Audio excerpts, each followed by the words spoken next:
السلام علیکم ورحمۃ اللہ وبرکاتہ۔ الحمد للہ رب العالمین والصلاة والسلام علی سید المرسلین، اما بعد فاعوذ باللہ من الشیطان الرجیم، بسم اللہ الرحمن الرحیم۔ برادران عزیز و معزز خواتین، آج کی اس نشست میں سورۃ الانبیاء کی آیت نمبر 16 سے آیت نمبر 22 تک تمام آیات کا ترجمہ و تفسیر پیش کرنے کی سعادت حاصل کی جائے گی۔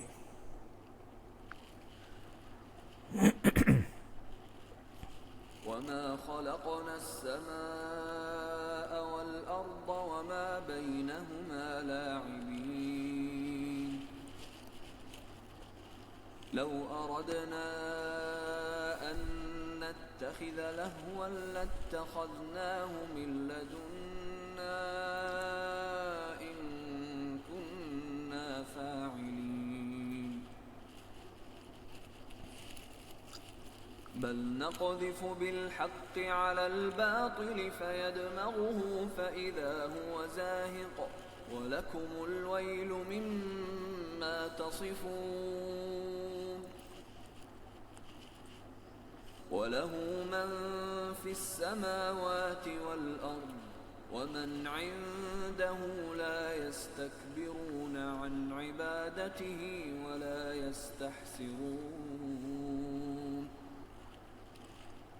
يسبحون الليل والنهار لا يفترون أم اتخذوا آلهة من الأرض هم ينشرون لو كان فيهما آلهة إلا الله لفسدتا فسبحان الله رب العرش عما يصفون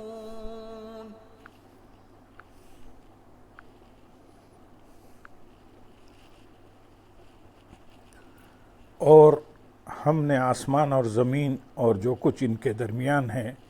سب فضول پیدا نہیں کیا۔ اللہ تعالیٰ نے آسمان، زمین اور جو کچھ ان کے درمیان عجائبات ہیں ان سب کو فضول پیدا نہیں کیا کہ ان سے کوئی فائدہ نہ ہو، بلکہ انہیں پیدا کرنے میں اس کی کثیر حکمتیں ہیں، اور ان بے شمار حکمتوں میں سے چند یہ ہیں کہ ان اشیاء سے اللہ تعالیٰ کے بندے اس کی قدرت و حکمت پر استدلال کریں اور انہیں اللہ تعالیٰ کے اوصاف و کمال کی معرفت حاصل ہو، حق و باطل میں فرق ہو جائے، لوگ غور و فکر کریں، غفلت سے بیدار ہوں، نیک اعمال کریں اور آخرت میں اچھی جزا پائیں،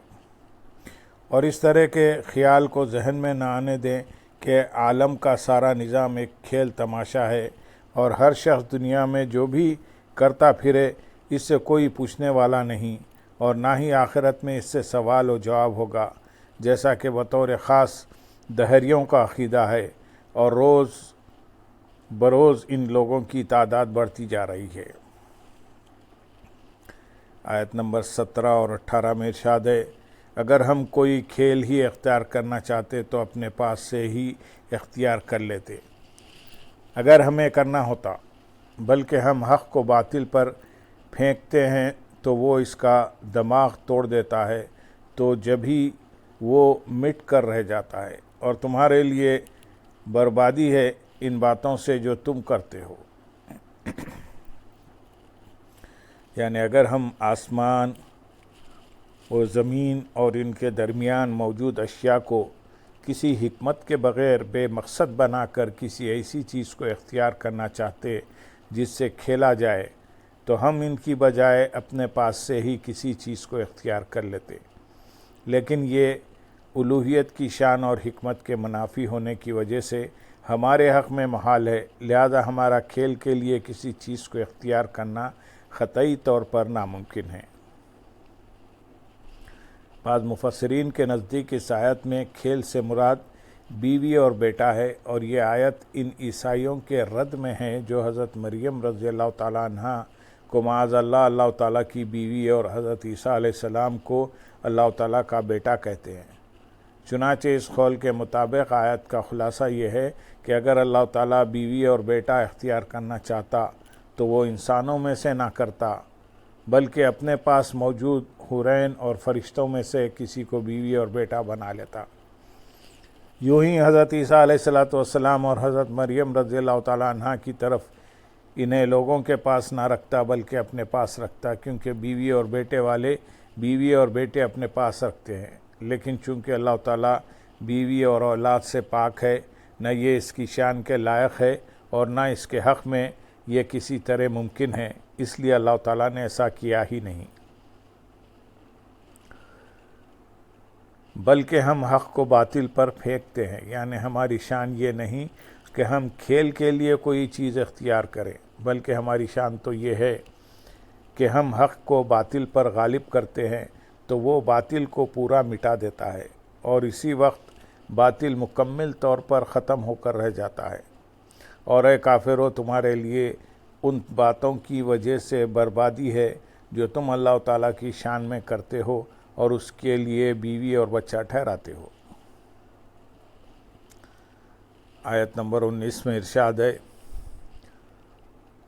اور جو آسمانوں اور زمین میں ہیں سب اسی کی ملک ہے،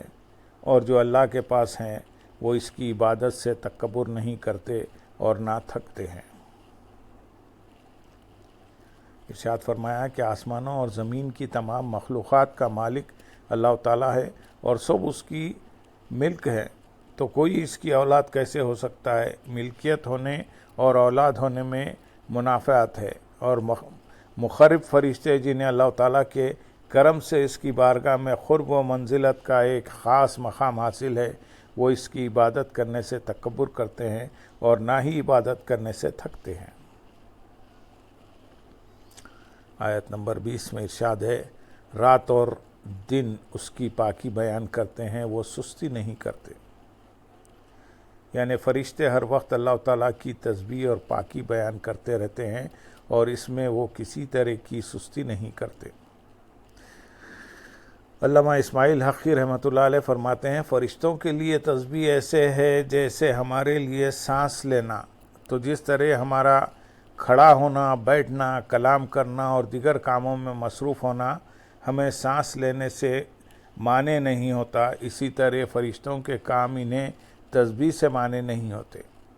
اور دلیل کے طور پر آپ رحمۃ اللہ علیہ نے یہ روایت ذکر فرمائی کہ حضرت عبداللہ بن حارث رضی اللہ تعالیٰ عنہ فرماتے ہیں، میں نے حضرت کعب رضی اللہ تعالیٰ عنہ سے اس آیت کے بارے میں پوچھا کہ کیا فرشتے پیغام رسانی میں مصروف نہیں ہوتے؟ کیا وہ دیگر کاموں میں مشغول نہیں ہوتے؟ اور جب وہ ان چیزوں میں مصروف ہوتے ہیں تو پھر ہر وقت وہ تسبیح کس طرح کرتے ہیں؟ حضرت کعب رضی اللہ تعالیٰ عنہ نے فرمایا، فرشتوں کے لیے تسبیح کو ایسے بنایا گیا ہے جیسے تمہارے لیے سانس بنائی گئی ہے۔ کیا آپ کھاتے پیتے، آتے جاتے اور بولتے وقت سانس نہیں لے رہے ہوتے؟ بالکل یہی کیفیت ان کی تسبیح کی ہے۔ علامہ احمد صابی رحمۃ اللہ علیہ اس آیت کے تحت فرماتے ہیں، فرشتوں کے بارے میں یہ خبر دینے سے مقصود مسلمانوں کو اللہ تعالیٰ کی اطاعت و عبادت کرنے پر ابھارنا اور کافروں کو اللہ تعالیٰ کی اطاعت و عبادت ترک کرنے پر شرم دلانا ہے، کیونکہ عبادت اور تسبیح کرنا قرب اور شرف رکھنے والے لوگوں کا وصف ہے، اور اسے چھوڑ دینا اللہ تعالیٰ کی رحمت سے دور ہونے والے اور ذلیل لوگوں کا شیوا ہے۔ لہذا ہر مسلمان کو چاہیے کہ وہ اللہ تعالیٰ کی بارگاہ کے مخرب بندوں کے طریقے پر چلتے ہوئے اللہ تعالیٰ کی عبادت اور اس کی اطاعت کرنے میں مصروف رہے اور اس سلسلے میں کسی طرح کی شرم و عار محسوس نہ کرے۔ آیت نمبر 21 میں ارشاد ہے، کیا انہوں نے زمین میں سے کچھ ایسے معبود بنا لیے ہیں جو مردوں کو زندہ کرتے ہوں؟ اس آیت کا خلاصہ یہ ہے کہ کیا کافروں نے زمین کے جواہر اور معدنیات جیسے سونے، چاندی اور پتھر وغیرہ سے کچھ ایسے معبود بنا لیے ہیں جو مردوں کو زندہ کرنے کی قدرت رکھتے ہیں؟ ایسا تو نہیں ہے، اور نہ ہی یہ ہو سکتا ہے کہ جو خود بے جان ہو وہ کسی کو جان دے سکے، تو پھر ان چیزوں کو معبود ٹھہرانا اور الہ قرار دینا کتنا کھلا باطل ہے۔ معبود وہی ہے جو ہر شے پر قادر ہو اور جو زندگی موت دینے اور نفع نقصان پہنچانے پر ہی قادر نہیں، تو اسے معبود بنانے کو کون سی عقل جائز قرار دے سکتی ہے؟ آیت نمبر 22 میں ارشاد ہے، اگر آسمان و زمین میں اللہ کے سوا اور معبود ہوتے تو ضرور آسمان و زمین تباہ ہو جاتے۔ تو لوگوں کی بنائی ہوئی باتوں سے اللہ پاک ہے جو عرش کا مالک ہے۔ اس آیت میں اللہ تعالیٰ کے واحد معبود ہونے کی ایک قطعی دلیل بیان کی گئی ہے۔ اس کا خلاصہ یہ ہے کہ اگر آسمانوں یا زمین پر اللہ تعالیٰ کے سوا کوئی اور خدا ہوتا تو سارے عالم کا نظام درہم برہم ہو جاتا، کیونکہ اگر خدا سے وہ خدا مراد لیے جائیں جن کی خدائی کا بت پرست اعتقاد رکھتے ہیں تو عالم کے فساد کا لازم ہونا ظاہر ہے، کیونکہ بت پرستوں کے خدا جمادات ہیں اور وہ عالم کا نظام چلانے پر اصلاً قدرت نہیں رکھتے۔ تو جب قدرت ہی نہیں، کچھ نہیں، تو وہ کائنات کو کیسے چلاتے؟ اگر خدا سے مطلقاً وہ سارے خدا مراد ہوں جنہیں کوئی بھی مانتا ہے تو بھی یہاں کی تباہی یقینی ہے، کیونکہ اگر دو خدا فرض کیے جائیں تو دو حال سے خالی نہیں۔ ایک، وہ دونوں کسی شے پر متفق ہوں گے، دوسرا وہ دونوں کسی شے پر مختلف ہوں گے۔ اگر ایک چیز پر متفق ہوئے تو اس سے لازم آئے گا کہ ایک چیز دونوں کی قدرت میں ہو اور دونوں کی قدرت سے واقع ہو، یہ محال ہے۔ اور اگر مختلف ہوئے تو ایک چیز کے بارے میں دونوں کے ارادوں کی مختلف صورتیں ہوں گی۔ نمبر 1، دونوں کے ارادے ایک ساتھ واقع ہوں گے، اس صورت میں ایک ہی وقت میں وہ چیز موجود اور معدوم دونوں ہو جائے گی۔ نمبر 2، دونوں کے ارادے واقع نہ ہوں، اس صورت میں وہ چیز نہ موجود ہوگی نہ معدوم۔ نمبر 3، ایک کا ارادہ واقع ہو اور دوسرے کا واقع نہ ہو، یہ تمام صورتیں محال ہیں، کیونکہ جس کی بات پوری نہ ہوگی وہ خدا نہیں ہو سکتا، حالانکہ جو صورت فرض کی گئی ہے وہ خدا فرض کر کے کی گئی ہے۔ تو ثابت ہوا کہ بہر صورت ایک سے زیادہ خدا ماننے میں نظام کائنات کی تباہی اور فساد لازم ہے۔ اللہ تعالیٰ کی وحدانیت سے متعلق یہ انتہائی مضبوط دلیل ہے اور اسے بیان کرنے کے مختلف انداز بڑی تفصیل کے ساتھ علم کلام کے ماہر علماء کی کتابوں میں مذکور ہیں۔ عوام کی تفہیم کے لیے اتنا ہی کافی ہے جتنا بیان کیا گیا، البتہ جو علماء اکرام اس کی مزید تفصیلات جاننا چاہیں وہ علم کلام کے معتبر بااعتماد ماہرین کی لکھی ہوئی کتابوں کی طرف رجوع فرمائیں۔ تو اللہ پاک ہے، یعنی عرش کا مالک اللہ اپنے بارے میں لوگوں کی بنائی ہوئی ان تمام باتوں سے پاک ہے جو اس کی شان کے لائق نہیں، لہذا نہ اس کی کوئی اولاد ہے اور نہ ہی کوئی اس کا شریک ہے۔ اللہم صلی علی سیدنا محمد وعلی آل سیدنا محمد وبارک وسلم، وآخر دعوانا ان الحمدللہ رب العالمین۔ سبحان ربک رب العزت